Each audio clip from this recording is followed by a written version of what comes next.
Build a strong relationship with Allah, my dear brothers and sisters, in this fast-paced world where everything pulls us in 100 different directions. One relationship remains our ultimate anchor. Our relationship with Allah, letter FD. It is not just a spiritual connection, but the very foundation of our inner peace, strength, and purpose. No matter who we are or what we face in life, the one relationship that will never fail us is our bond with our Creator. Building a strong relationship with Allah is not reserved for scholars or saints. It is for every one of us. The student struggling with exams, the mother tired from her responsibilities, the worker stressed by deadlines, and the one crying in the silence of the night. Allah is near, and He wants you to come closer. But how do we build this relationship? How do we strengthen it and keep it alive amidst the noise of the dunya world? The answer lies in sincerity, consistency, and love. Just like any relationship, it grows when you invest in it with your time, heart, and actions. And unlike any worldly relationship, Allah never gets tired of you. He is never too busy. He never leaves you on read. He listens. He responds. He understands you better than you understand yourself. This relationship doesn't need fancy words. It doesn't need perfection. It just needs your heart. It needs your effort. One sincere sujood prostration, one heartfelt dua supplication, one honest tear, one whisper of ayala can take you closer to Him than 1,000 empty actions. My beloved brothers and sisters, building a relationship with Allah is the most powerful thing you will ever do in your life. It is the source of peace in chaos, clarity in confusion, and hope in despair. So let us reflect on some key ways to build and strengthen this relationship. Starting today, starting now. Make time for Allah every day. No matter what, making time for Allah every single day is the most essential step in building a strong and unbreakable relationship with Him. It is not just about fitting Allah into your schedule. It is about designing your life around Allah. When Allah becomes the center of your life, everything else falls into its proper place. But when He is pushed to the margins, only remembered during times of hardship or in fleeting moments of guilt, that relationship grows weak and distant. And just like with any relationship, the less time you invest, the more disconnected you feel. The truth is, Allah does not need our time. We need that time. He is Al-Ghani, the self-sufficient. While we are in constant need of Him, we need Him for guidance, for strength, for forgiveness, for purpose, for healing, and even just to get through the day. And yet, how often do we rush through our prayers or delay them until the very last minute? How often do we go entire days or weeks without picking up the Quran, even though it is His direct message to us? How often do we talk to everyone else about our problems? Friends, family, even strangers online, before turning to the one who controls everything. By making time for Allah daily, not just in prayer but in conscious remembrance, you declare that your relationship with Him is not seasonal or conditional. It's not based on moods or convenience. It's real, constant, and rooted in love. It becomes a habit of the heart, something you need in order to feel complete. Just like food nourishes your body, these small spiritual moments nourish your soul and protect your heart from becoming hardened by the world. It doesn't matter how busy your life is. No one is too busy for the one who gave them time. Allah gave you 24 hours in a day, and if you can't give back even 30 minutes for Him, what does that say about your priorities? It doesn't have to be perfect. Your mind may wander during salah, your tongue may stutter in dua, and your understanding of the Quran may be limited. But Allah looks at your effort and your intention, not your eloquence or perfection. 1 minute of sincere remembrance is better than an hour of mindless ritual. When you begin to make time for Allah deliberately and daily, something amazing happens. Your heart begins to awaken. You start feeling His presence more clearly. You begin to notice His blessings more often. You start turning to Him first, not last, in moments of difficulty. You feel comfort in prayer, peace in dhikr, and closeness in solitude. You realize that no matter who walks away or what changes around you, your connection to Allah is constant, stable, and unshakable.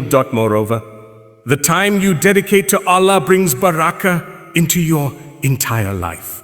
You'll find that your work becomes more productive, your relationships improve, your stress levels decrease, and your worries feel lighter. Why? Because you've prioritized the one who controls all outcomes. You've placed your trust in the one who never fails. As Allah says in the Quran, and established prayer for my remembrance. Surah Taha 20:14. This verse is not just a command, it's a secret. A secret to peace, to purpose, and to fulfillment. Salah is not a burden, it is a gift. Remembrance is not a duty, it is a healing. And time spent with Allah is never wasted. It is an investment in both your dunya and your akhirah. So make that time. Wake up for Fajr, even if your body says sleep. Sit with the Quran, even if your mind is tired. Raise your hands in dua, even if your heart feels numb. Keep showing up every day, no matter what. Allah sees you, He knows your struggle, and He loves the effort. And never forget, if you make time for Allah in your youth, in your busyness, in your distractions, He will make time for you in your loneliness, in your grief, in your grave, and on the day when no one else can help you. Make time for Allah, because no one has ever regretted doing so, but many have regretted the moments they lived without Him. Talk to Allah like you talk to a close friend. One of the most beautiful and transformational ways to build a strong relationship with Allah is to talk to Him like you would talk to someone who truly knows you, understands you, and cares about you. Like a close, trusted friend. Because that's exactly who Allah is to the believer. The one who knows your thoughts before you can speak them, who sees your tears before they fall, and who understands the silent cries of your heart that no one else even notices. Allah is not distant. He is not unreachable. He is Al-Qarib, the one who is near, and He is always listening, always ready to respond. Many people feel they have to wait for the perfect moment to talk to Allah. During tahajjud, after wudu in the masjid, or after they were cleaned up for their lives. But the reality is that you can speak to Allah anytime, anywhere, in any state. You can whisper to Him while walking to class, speak to Him in your heart while lying in bed, or cry to Him during a quiet moment in your day. There are no rules for opening your heart to Allah. You don't need to speak Arabic. You don't need fancy Islamic phrases. You just need honesty, sincerity, and love. This kind of intimate conversation with Allah is known as dua. And dua is not just about asking for things. It's about connection. It's about vulnerability.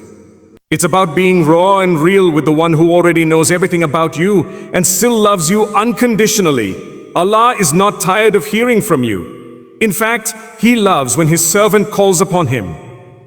In a powerful hadith, the Prophet Muhammad said, "Whoever does not ask Allah, He becomes angry with him." Tirmidhi, this shows us that Allah wants to be included in your life. He wants to be the one you run to when things go wrong and when things go right. He wants you to talk to Him when you're sad and also when you're happy. He wants you to make Him your first stop. That's your last resort. Think about how you feel when a friend genuinely listens to you without judging you, without interrupting, and without walking away. Now imagine Allah, the one who loves you more than your own mother, listening to you with full attention, with complete understanding, and with infinite mercy every single time you speak to Him. Unlike people, Allah never gets bored of your repeated requests. Even if you say the same dua for 10 years, He still listens with love. Talking to Allah like a friend also helps heal your heart. There are emotions you might carry that you can't explain to anyone. Grief, guilt, anxiety, fear, confusion.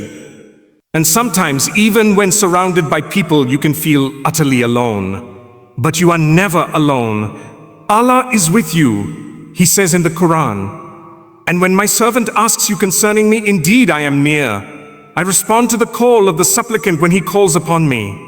Surah Al-Baqarah 2, 186. This verse is incredibly personal. Allah doesn't say, "Tell them I am near." He speaks directly to you. I am near. Not only does He hear you, He responds. Not maybe, not if you're perfect, but simply when you call upon Him to build this habit. Make it a daily practice to check in with Allah like you would check in with your best friend.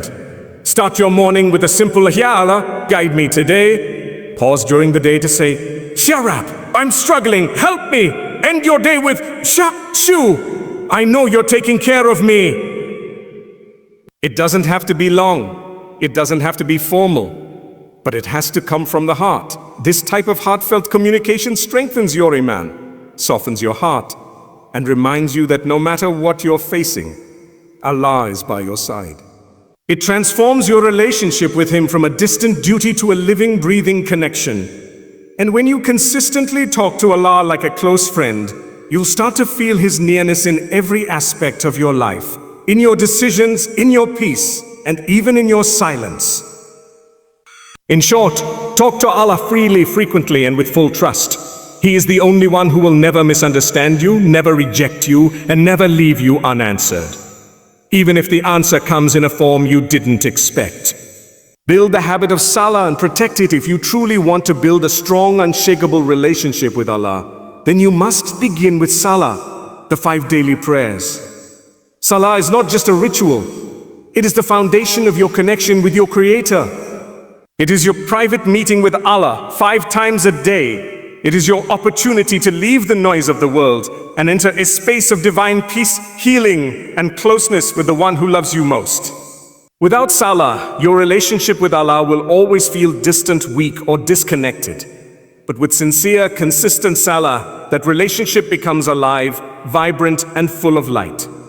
Salah is the second pillar of Islam after the Shahada, and it was the first command given to the Prophet, let be free, not revealed on earth, but delivered during the miraculous journey of Isra and Miraj, when the Prophet was spiritually raised to the heavens.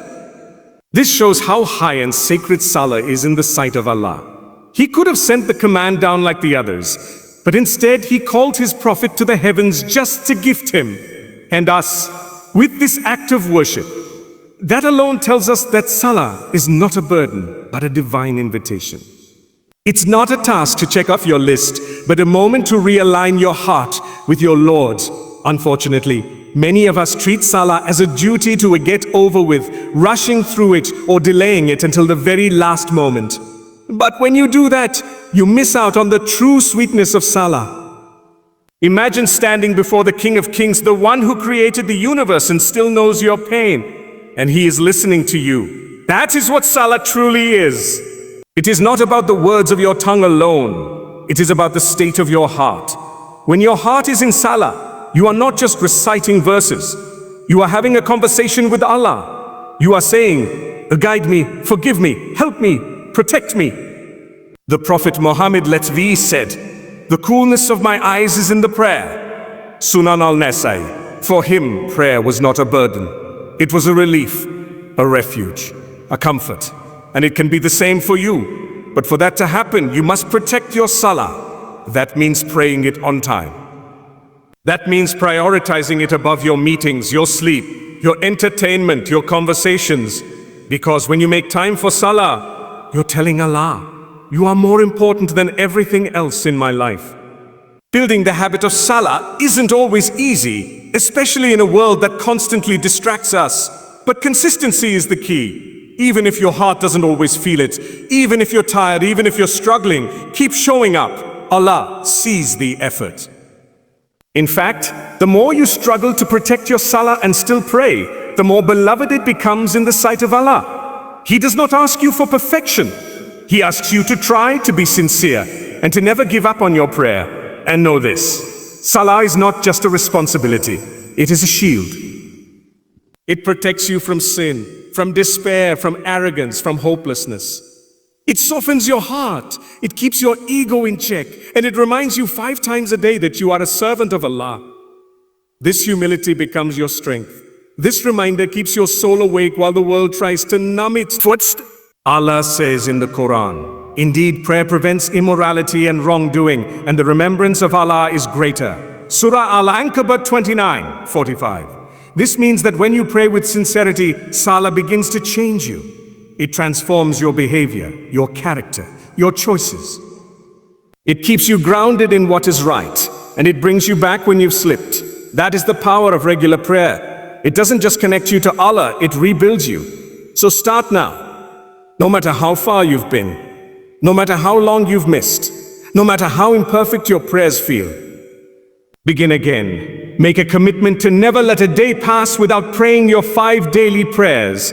Make sujud your safe place. Make every ruku a bow of submission. Make every takbir a statement of surrender. Let your heart speak even if your voice trembles. When you build the habit of salah and protect it, you are protecting your soul. You are building a sacred bond with Allah that will follow you into your grave and rise with you on the day of judgment. And on that day, when nothing else will matter, the very first question you'll be asked about is your salah. So pray. And don't just pray. Pray as if it's your final prayer. Pray like your heart depends on it, because it does.